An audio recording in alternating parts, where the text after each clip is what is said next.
Welcome to Untold Stories of the Torah, a masterclass in Jewish history, presented by Rabbi Shmuel Aber.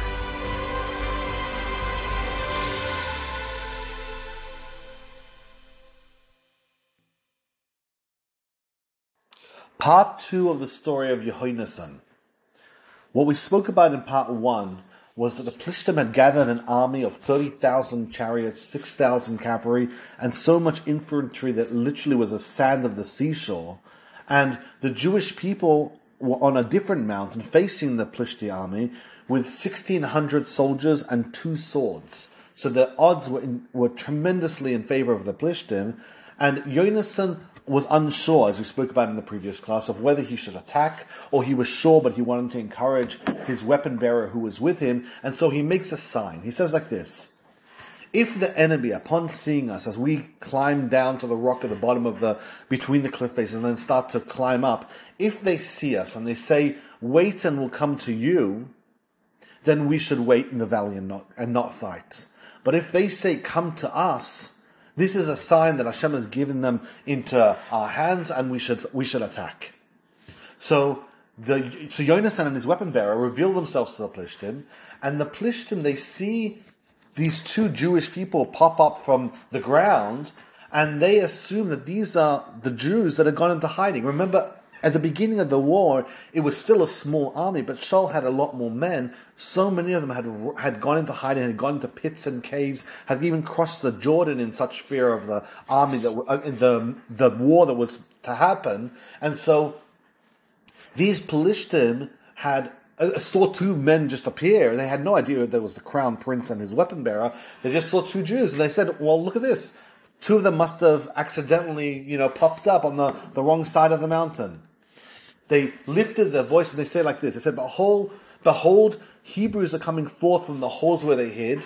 And they then addressed themselves to Yehonsan and said, come to us, we have something to show you. We will show you something. The sign that Yohanasan made was that they would say, come to us, and that's a sign that we should really come to them and we should attack them.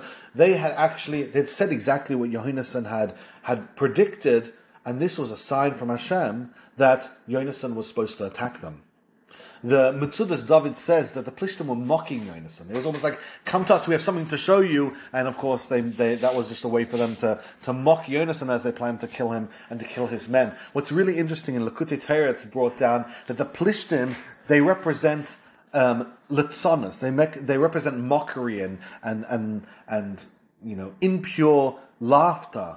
And you could see that Avraham and Yitzchak, when they dealt with the Plishtim, when they were building wells, etc., the relationship they had, the way that they were able to stomp up the wells of Avraham, but when it came to Yitzchak, they weren't able to gather that negative energy from Yitzchak, which is a very interesting discussion. But this idea of them having mockery is an integral part of it. And literally in the story right here, you see how they saw Yonasan and they started to mock him.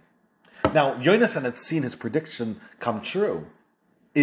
As he had described to his weapon bearer, that's exactly as they had said. So he tells the weapon bearer, come after me, because Hashem's delivered them into the hands of the Jewish people. He credited Hashem, and he said, Hashem, this is the sign we need, we can attack them. So Yonasan ascends on his hands and feet. Rashi says he ascends with all his might, and the weapon bearer was behind him, chasing right behind him to start the attack. The Radak says that the ascent up the second mountain, to where the Plishtim were gathered, it was so steep. The reason why it says Yonasan was on his hands and feet, because he literally was climbing upwards to get to the top of the mountain. And straight away, Yonasan attacks the Plishtim. He's attacking an army. He's attacking just him and one man with him. He's attacking 30,000 chariots, 6,000 cavalry, and so much infantry, there's not even a number ascribed to it. And in one fell swoop, the first attack, around 20 men were killed in a very small space. And even though the enemy could have helped each other out, Yonasan still managed to get the best of him. I mean, it's the type of story that it's difficult to wrap your head around how it's even possible that Yonasan was this courageous and that Yonasan was so successful just attacking an army by himself with one man following behind. And as Yonasan felled a Plishti, the weapon bearer would kill that person right behind him. And literally, straight away, around 20 men were killed in a very small land space.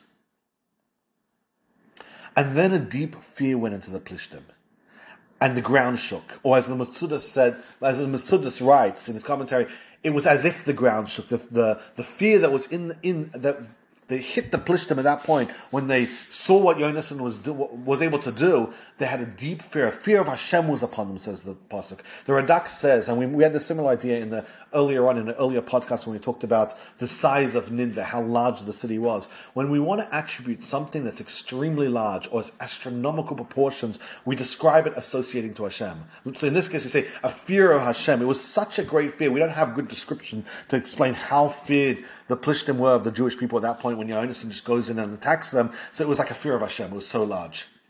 Now, meanwhile, on the other side of the mountain, Shaul's scouts, who are very carefully watching for movement on the other side of the mountain, see complete chaos unfolding. Rashi writes that their positions were entirely broken just by two men.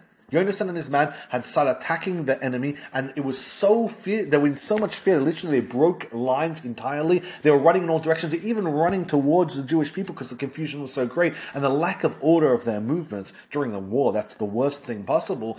But the scouts rushed to Shaul to tell Shaul, this is what's going on the other side of the Plishtim, there's chaos unfolding. So Shaul quickly tells his men to investigate who's missing. Obviously, someone on their camp had caused this, who was missing, and the only two people that were missing was Yehonsan and his weapon bearer. So now King Shaul wants to know, what should he do? Yonasan's gone, without permission, just left them and started attacking the enemy together with his man. And now King Shaul wants to know what to do. So he calls the Kohen Gadol, who was there at the time. Now, this Kohen Gadol was a person who's mentioned earlier on in history, or at least there's been a reference to his family earlier on in history. His name was Achia ben Achitov. Achia ben Achitov was the nephew of someone who had mentioned earlier on, whose name was Ichavod. So a little bit of history just to understand the context. I don't want to get too sidetracked, but just a touch of background. Earlier on in history, the Kohen Gadol was a man by the name of Eli. Eli was the teacher of Shmuel Hanavi, Samuel the prophet, and he was a descendant of Aaron, but from the fourth son. Pinchas had been punished, and so the line of the high priest no longer continued through Pinchas, at least at this point. It was to go back. It was to go later on back into Pinchas's family, but at this point, it still was in Eli's family. Eli's two sons were killed in an earlier war against the Plishtim, and now the Achia ben Achitov, who was a grandson of one of the sons of Eli, was now the Kohen Gadol. So it was still inside their family. He had joined the war together with the Urim VeTumim, which was the breastplate that the Kohen Gadol would wear, and on the breastplate was 12 stones, and on each stone, as we're going to mention in a little bit, go into more detail, was a name of one of the tribes. And behind the stone was a parchment with Hashem's name on it. And if someone had a question from Hashem, wasn't someone, it's only special people, leaders of the Jewish people, kings, etc., and leaders, if they had a question from Hashem, they would go to the Kohen Gadol and they would address their question to Hashem, and based on the answer would light up in the names on the stones. Different letters would line up, and they would have to reconfigure the answer to understand what message Hashem had for the Jewish people. So King Shaul wants to know now, should he go to war? And so he asks the Kohen Gadol, come here, let's ask Hashem the question. But as the chaos on the other side of the mountain continued to unfold, King Shaul tells the Kohen Gadol, hold back your hand, don't ask the question from Hashem. King Shaul didn't want to hear the answer from Hashem because he saw the miracle unfolding. He saw complete chaos unfolding with the Plishti side. So he said, I have no reason to ask anymore. This is clear indication that I need to go to war. I need to go fight against the Plishtim because the panic and the fear that they're experiencing is a sign from Hashem that we're going to be successful in the war. So he told the high priest, he told Achia, hold back your hand, don't ask Hashem, we're going to go forward. Now, the Shiloh had been destroyed. The destruction of Shiloh, where the Mishkan had been destroyed earlier on. The Malbim explains that the Urim, where the ark didn't have an actual set place, so wherever the people were, that's where the ark went. Once they recoronated Shaul in Gilgal, which is a city, and this is not really within the context of this story, they had brought the Urim to the city of Gilgal, and then it made its way to the war. But he tells the high priest, don't ask Hashem, we're going to move forward. And what's really sad and tragic is, Vayikra Medrash Tehillim actually comments. It says that later on, and we'll get to the story later on, when King Shaul loses his kingship, it says that the angels who saw how pure and special King Shaul was, they were very upset. Why is Hashem appointing King David to be the next king? Why is King Shaul losing his position of king? He's so righteous. And Hashem pointed to this story, says the Medrash, and says, when King Shaul had an opportunity to ask Hashem a question, instead of getting the answer from Hashem and just respecting whatever decision Hashem would give, King Shaul said, you know what, I'd rather not ask the question, I'd rather just move forward regardless, because now's a good opportunity. David HaMelech was going to have a very similar story in his own time of kingship, and Hashem said, in that story, when King David was told, don't go to battle until you hear the rustling of the trees, his men were pressing him so hard to begin fighting, and King David HaMelech, would not start the battle until the sign Hashem had given was fulfilled. So not only did David HaMelech, King David, ask continuously over and over, should he do this, should he do that? And any question, large or small, he would always ask Hashem. Once he got that indication, he would not move until that sign had been fulfilled. So Hashem said, yes, King Shaul is so special, but King David HaMelech, is something special entirely. So King Shaul, meanwhile, screams out and gathers all the troops, and he leads them right into war. The odds were still entirely not favorable to the Jewish people, but the first fall of war is the chaos and the confusion continued to amplify. The Plishtim were in such a state of confusion, the rabbis explained, they were killing each other. They were so panicked, they had no idea what was going on. And meanwhile, so many of the Jews who now saw what was going on, they were paying attention to the war. They were paying attention to all the people that were gathered against the Jewish people. They were too scared to join. But now that they see how favorable the war is towards the Jewish people, they quickly gathered together around Shaul and they joined in. So now Shaul had more men. There were also people that had been forcibly conscripted into the Plishti army. They were little villages that lived right next to the Plishti land, and against their will, they were literally forced to fight against their fellow Jews. And their families were back home, and they knew that if they wouldn't participate effectively, the Plishtim would murder all their families and murder their cities. And so they were forced into fighting against the Jewish people. But now that they saw the tables turn, they quickly joined the Jewish people, and they fell upon them. They weren't even worried about retribution, because the panic and confusion that the Plishtim were in at that moment was so intense, there was no way they could keep track of who was where and what was going on. So now King Shaul had a force, and all these people joined in together with him, and they started chasing after the enemy, and the enemy ran. They didn't hold ground. They literally ran, and King Shaul starts chasing after these men, and it was an extremely successful war. Now, King Shaul saw this as an opportunity.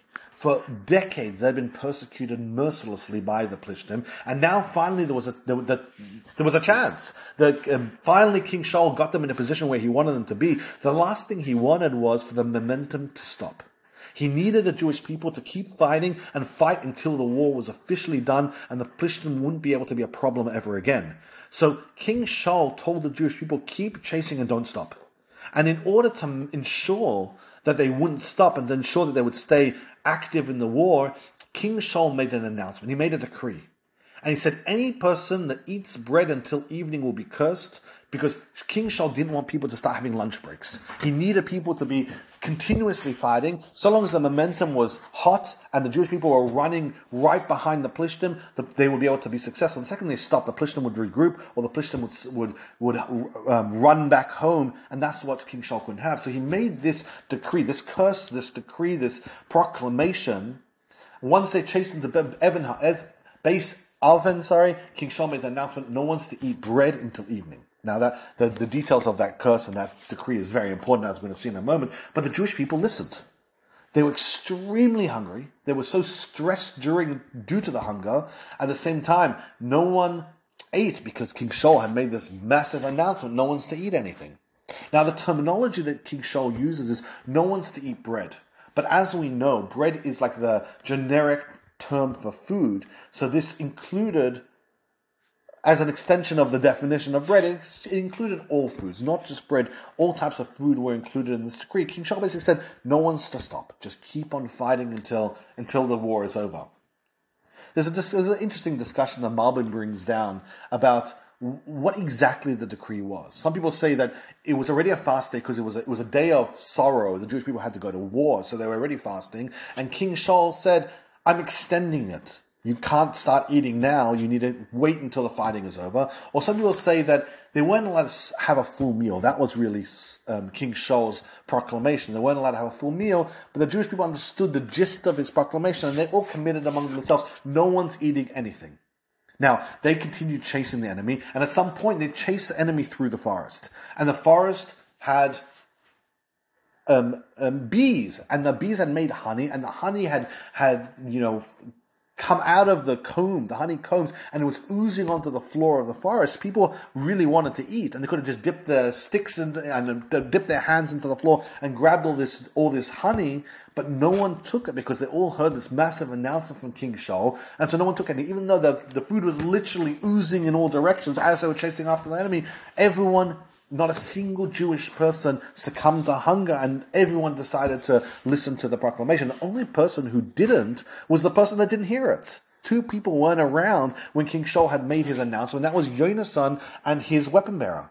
So Yonasan, not hearing the curse, the decree of King Shaul, he took his stick, he dipped it into the ground, and he used his hands to his mouth, and he ate, and his eyes lit up. And one of the soldiers saw Yonasan eating and informed Yonasan that King Shaul had made this decree that no one's allowed to eat. And Yonasan said like this. He said that King Shaul's announcement, he's commenting on his father's decree. He hadn't heard it. He had eaten by accident, but now that he hears the decree, he's like, my father made a big mistake. My father, to quote the actual verse, my father's brought trouble on the people, because Yonasan comments, see for yourself how my eyes have lit up with a little bit of honey. If the people had eaten, they could have had a much greater war against the Plishtim. So Yonasan's basically saying that my father meant well with his decree of telling the Jewish people not to eat, because he wants to maximize the momentum and make sure that no one slows down and starts having meals. But the problem is, without eating, people become weak. And if the Jewish people had eaten, they would have been so much more effective in their battle in chasing away an enemy who had terrorized them and demonized them for decades. The language he uses is Ocher Avias Haaretz. My father brought trouble, or my father muddied the waters by making this decree. Now, the thing is that's important to remember, and this is going to be very important for later on in the story.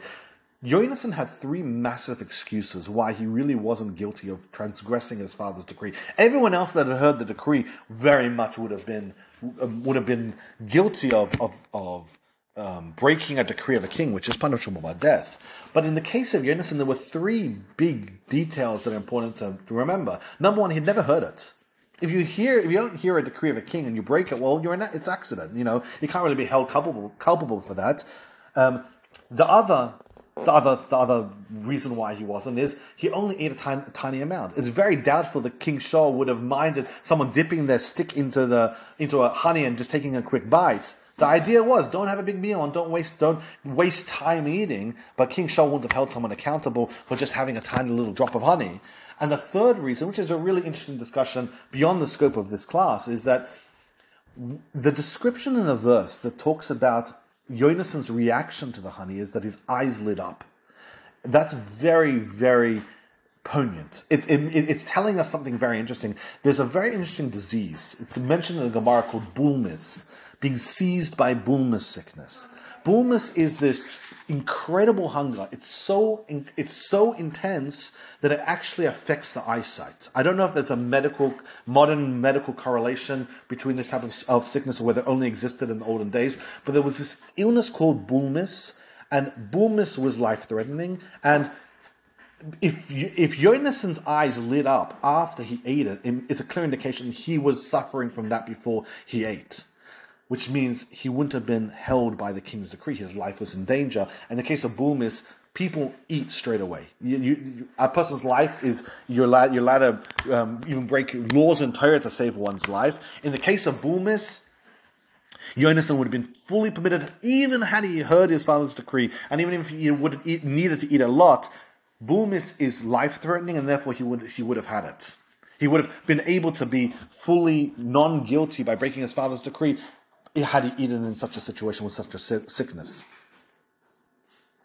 Now, the Gemara has a discussion about what to feed a person if they have bulmus. And actually, the Gemara uses this example right here. It says, if a person is suffering by bulmus, they shouldn't just eat any food, but they should eat sweet food. Because they say, look, Yonasan ate honey, and that's what removed the bulmus. Now, the Gemara in the end does actually establish that Yonasan didn't, in fact, actually have a case of bulmus, but the Gemara still points out that the remedy for the bulmus sickness is honey. The Jewish people chased after the enemy from Michmash to Ayulon, which is near the Plishti border. It's a section of Don near the Plishti border, which is a very, very successful campaign. And at that point, the people became exhausted, and also night fell. The decree of eating was only until night. So now that night had actually fallen, the people who were so unbelievably starved, they wanted to break their fast, they wanted to eat, and so they had now a tremendous amount of spoils of war, and a big part of the spoils of war were animals, and so they slaughtered the animals on the ground, and the people began to eat. And the description is that the people ate on the blood, which is the discussion right now, eating on the blood.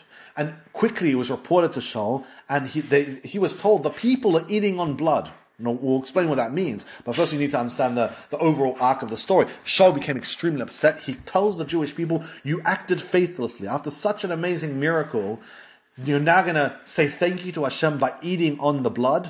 Again, we haven't explained what that means yet, but whatever it is clearly bad. And so King Shaul makes an announcement. He says, roll a large stone over to me today. He tells everyone, bring a large stone. They bring a large stone, and he makes an announcement that everyone should come and bring the animals, and they're to slaughter the animals on top of this large stone. And the soldiers listened to King Shaul. King Shaul set up a Mizbeach. This was in fact the first Mizbeach that King Shaul had set up for Hashem. And it was a very, very momentous occasion because King Shaul being the first king of the Jewish people, and this is also before the Beis HaMikdash had been built, this is a very big moment because now a king had officially coronated an actual altar to Hashem, an actual Mizbeach to Hashem. So this became a very, very large moment. The Metzudah says that King Shaul started the altar. He brought the large stone, and then more stones were added onto it to actually complete it into a full altar. So Shaul is only described as bringing the first stone, a massive stone, like the cornerstone, let's call it, of the Mizbeach, but the rest of it was filled by other people. The Radak's the one that mentions how noteworthy this moment was, and the Rabbanah Abarbanel says, they actually say the altar wasn't actually built then. King Shaul made a massive stone and told people to sacrifice, to slaughter the animals on top of that stone. Later on, King Shaul came back to that place, and he saw the large stone, and he said, you know what? This is a really appropriate place for me to make my first altar. So he then had the people turn this massive stone, adding more stones to it, and turned it into the foundation of a mizbeach, of an altar, which became a very, very important and noteworthy altar because the first Jewish people. What's really interesting is that Rashi says that King Shaul told the men, bring your slaughtering knives so that he can inspect it to be kosher, which that's something which is very commonplace and very famous, that rabbis will inspect the ritual slaughter's knife to ensure that it's kosher. King Shaul wanted to make sure that he could take a look at all the knives and make sure that all of them had knives that were kosher and that were acceptable, so they would be slaughtering the animals in a proper and halachic way. He also taught them laws concerning the requirements of ritual slaughtering knives, which is really a fascinating topic of its own. Now the question is, let's return back to the real question, now that we have the arc of the story in place, what did the Jews do wrong? Well, why did King Shaul have to bring a stone in place, and why did he get so angry at them, calling their behavior faithless behavior? What did they do wrong exactly? So it's a very big discussion, and I'll say some of the opinions just so we could at least cover the topic a little bit. Rashi says that what they did wrong is they indiscriminately took animals. Now there's a law in the Torah that says you're not allowed to kill a mother animal and a child animal on the same day. Because they were in such a rush to just eat, they were starved so badly, and now finally night had fallen, they just took any animals without actually determining, wait a second, is this the mother and this is the child? If that's the case, we can only have one of them, we have to save the other one for another day, because we can't eat them both at the same day. The Gemara and Rashi brings us down, but so this David brings us down, and this is a very important thrust of the opinion, and it really lines in with the story very nicely, is before eating these animals, they had dedicated these animals as peace offerings to Hashem. So what they did is they slaughtered the animal and they collected the blood of the animals to sprinkle against the altar. But of course they didn't have an altar because they were in the middle of nowhere and they'd just been fighting the whole day. They had no way to have a altar to sprinkle the blood upon. So what they did is they collected the blood and they kept the blood on the side and they began to eat. Now that's a sin. The order is, if a person's having a peace offering, peace offerings can be eaten, but first you need to sprinkle the blood on the altar, and then you eat the animal. They had just put the blood on the side and started eating, and in that case it was a very, very big sin, because they had eaten on the blood. In this case, it doesn't mean on the blood literally, it means while the blood has not yet been sprinkled, they were already eating. Now, there's a whole nother thrust of what they had done wrong, and this is a very interesting discussion. The Radak and the Ramban bring down a very interesting set of opinions. There's a difference between the two, but the Ramban says like this: they had eaten the animals in the same location where they had slaughtered it. And this has to do with very old witchcraft, idol-worshipping behavior. There was this type of witchcraft where a person would slaughter an animal and then straight away, before the blood could drain out of the animal, would eat the animal with the blood of that animal all around. And this was like an invitation to demons to join the meal. And when the demons would join the meal, the demons would then tell the people at the meal about future events. The Jewish people had been tyrannized by the Plishtim for decades. And they had won a very successful war, but it was far from over. And now they wanted to know what's going to be happening to us next. So King Shaul sees them sitting around with blood all around, and they're eating in the same location where the blood was. And King Shaul said, how could you betray Hashem after Hashem has done all these amazing things to you? We have a high priest here who were able to ask questions directly from God about how we're supposed to behave and what future events are going to be. And meanwhile, you're doing idol-worshipping, witchcraft behavior by eating on top of the blood, literally in this case, on top of the blood. So that's why it really explains why King Shaul's reaction was of such upset against the Jews. How could the Jewish people behave in such a way like this, doing demon blood practices right after God had made such an amazing, incredible miracle for them? The Rambag, possibly the Abarban, argue on the Ramban, and they say that they weren't actually doing witchcraft behavior, but they were eating on top of the blood, which is like witchcraft behavior. They weren't trying to do any witchcraft. They were just in a rush. So they slaughtered it, they slaughtered the animal, and they ate it there on that same spot. They didn't have any witchcraft intentions. But King Shaul said, how could you behave like it? It looks so bad. You can't. The rule is, if you do slaughtering, you have to eat your animal in a different location, so you're not eating on top of the blood. Otherwise, people will accuse you of doing this. So even though their intention wasn't duplicitous or against God, it just looked very bad. So King Shaul got upset at them and said, you can't do this. Both of these explanations really explain why King Shaul solved this problem by rolling a massive stone. He rolled a massive stone and said, okay, slaughter your animals on top of this stone. Let the blood seep down the stone. And then take your animal, go to another location and eat your animal there. That way, either you're not actually doing demon, witchcraft, idol-worshipping behavior, or even according to Rambag, it doesn't look bad. It looks like you have no connection to it at all. The Chizkuni brings a very different reason. He says that King Shaul accused him of not slaughtering the animals before eating them, and that's the reason why he got upset. The discussion is a lot more involved and there are a lot more opinions. I just want to give you a little taste of this discussion, because this prohibition of eating on the blood, which is a prohibition mentioned in Vayikra, a lot of the commentators who try to understand what does the Torah mean, they point towards this very story of Yonasan and the war of Michmash to try to understand, because what exactly eating on the blood means. King Shaul clearly accused the Jewish people of doing that. After the people ate, King Shaul wanted to continue the battle. Usually people don't continue battles at war, but in this case, the successful trajectory of the war was something King Shaul wanted to act upon and wanted to utilize, and so he calls the people and tells the people, I want to continue going to war, and the people said, whatever you want to do, they supported King Shaul. Whatever's good in your eyes, the Jewish people said, we'll do. Now, at this point, the Kohen Gadol, who we mentioned earlier on, who had almost been asked to ask Hashem for what to do next, he comes to Shaul and he cautions King Shaul. He says, it might be a good idea, before just continuing the war, to first ask Hashem what to do next. Why did Achia advise the king to do this? Because he said it could be that in the meantime the Plishtim have regrouped, and it's not as chaotic as, it could have been a few hours since they started eating. It's not clear how long it went, how much time had gone by. But the point was, it could be that the dynamics had shifted during that time. And Achia warns the king, don't just go rushing into a battle now. Now you don't know what's going on in the Plishti side. First ask Hashem, and then whatever Hashem tells you to do, you could do. So King Shaul liked that advice, and he actually asked Hashem. He asked Hashem two questions. Should I go after the Plishtim, and will you deliver them into the hands of the Jewish people? And there was no answer. And this was very problematic. King Shaul had asked a question from Hashem.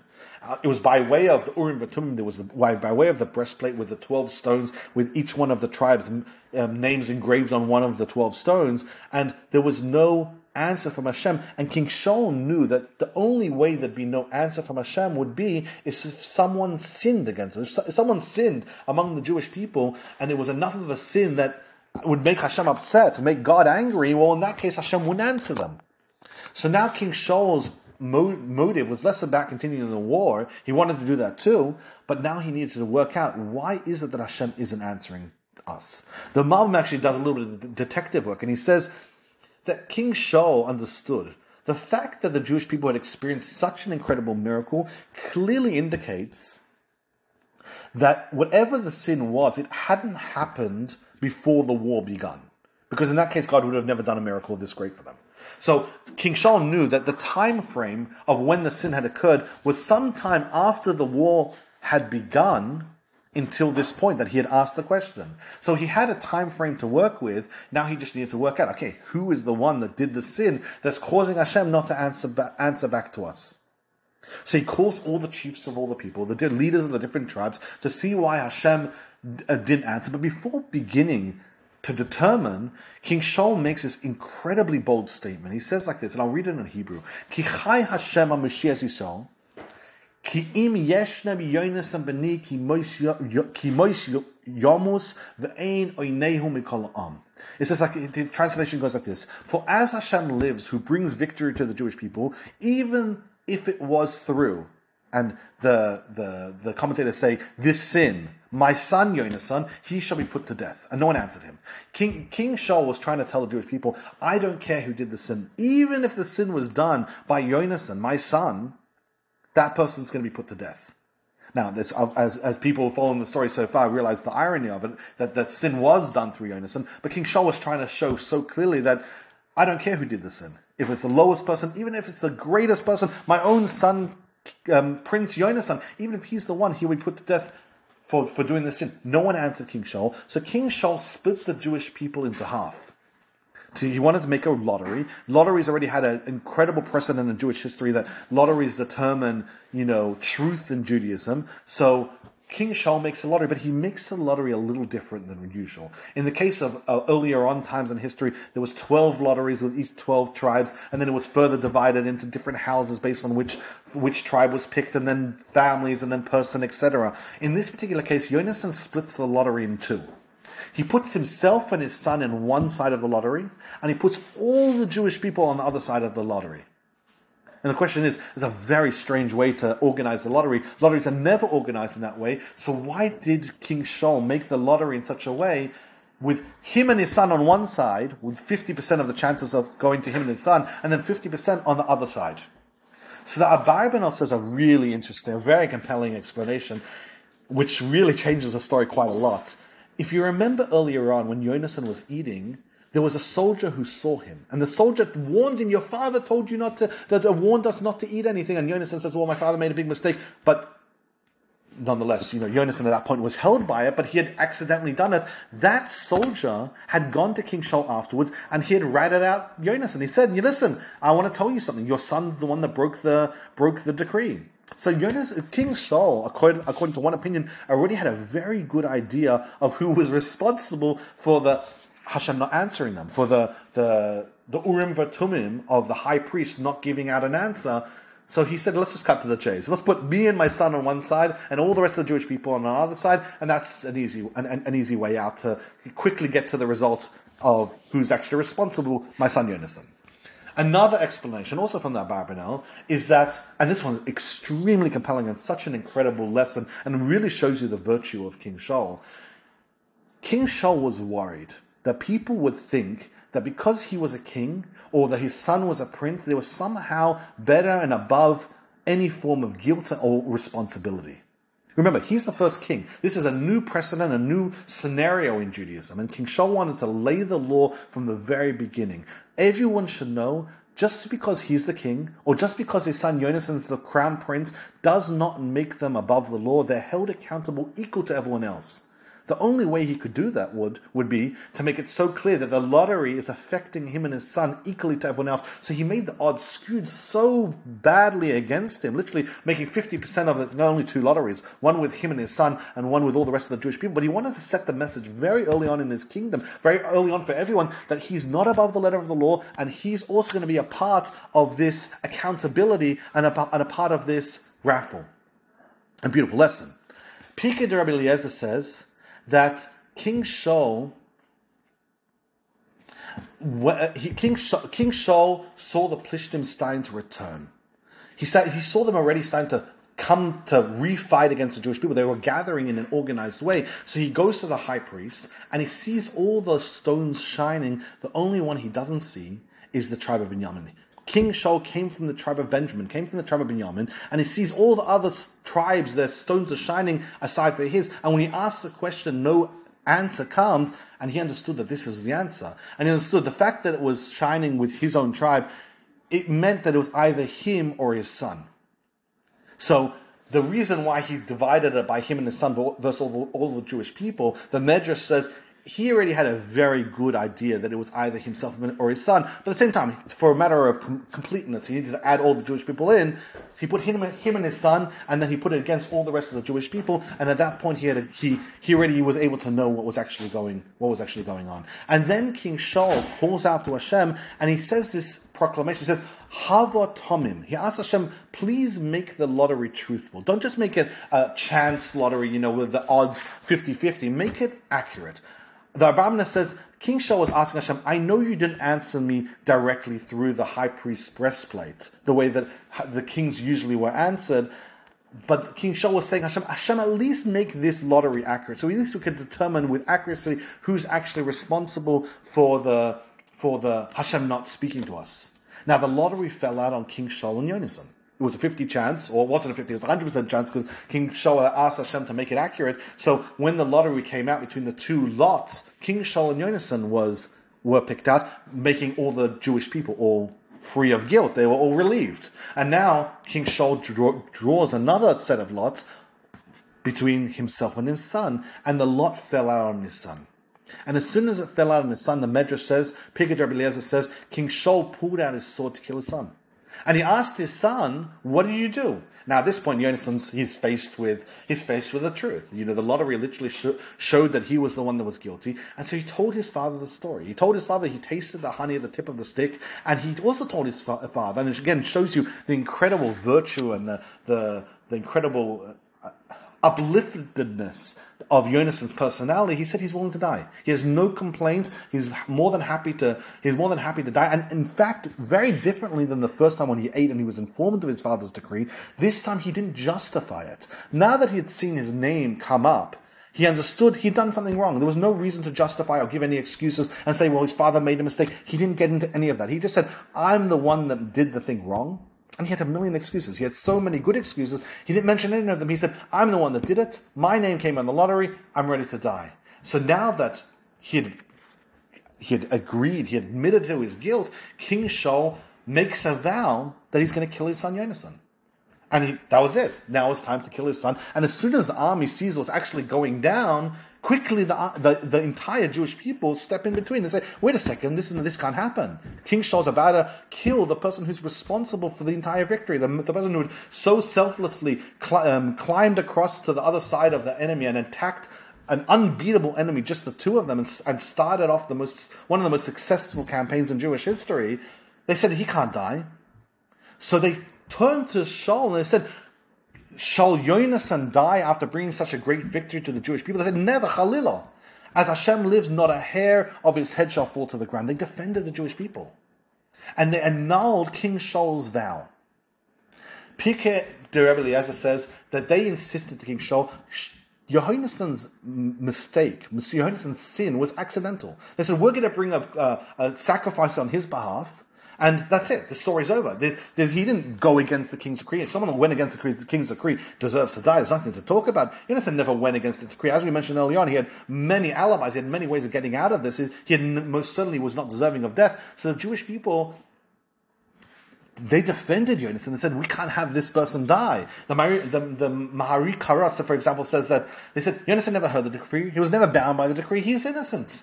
The Malbim said that they argued on two fronts. They said, even if Yonasan really was guilty, we have to defend him. He defended us, we have to defend him. It's almost like he's been able to get out of it. This is an extreme situation where he went to such defense of the Jewish people. We deserve as a national group to defend him.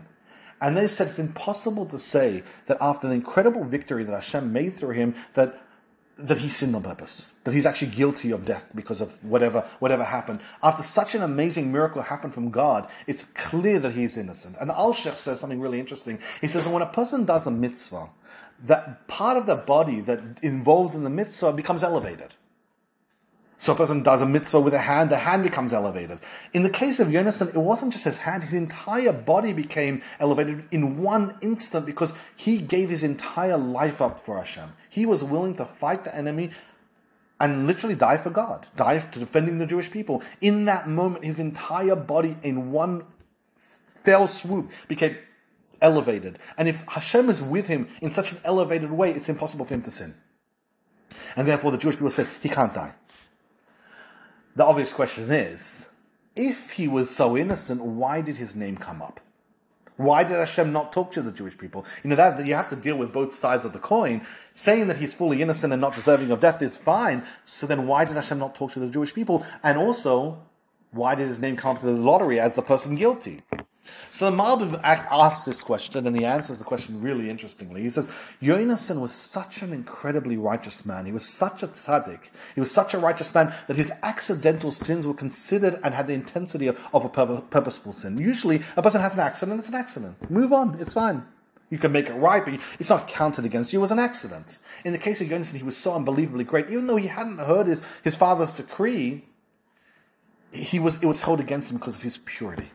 It was like he'd done it on purpose. And in this case, he should have gone to his father and told his father, listen, I did an accident, you need to absolve me of this decree, but he hadn't. And because he didn't do that, and it was still being held against him to some degree, the lottery picked out Yonasan to enable him to have the opportunity, to have the possibility for him to get this decree annulled, for his slate to be cleaned. So this lottery picking and Hashem not answering was all to help Yonasan out so that he could get the decree annulled against him, because in his particular case, his accident was being held against him like a purposeful sin.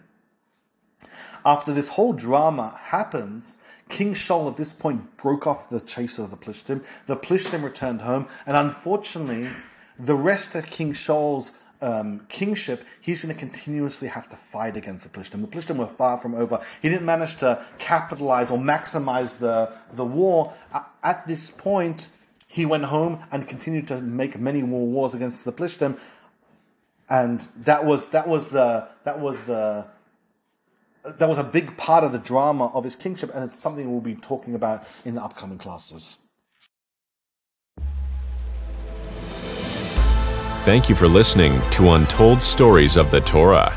If you enjoyed this episode, help us spread the word by subscribing to this channel and leaving us a review.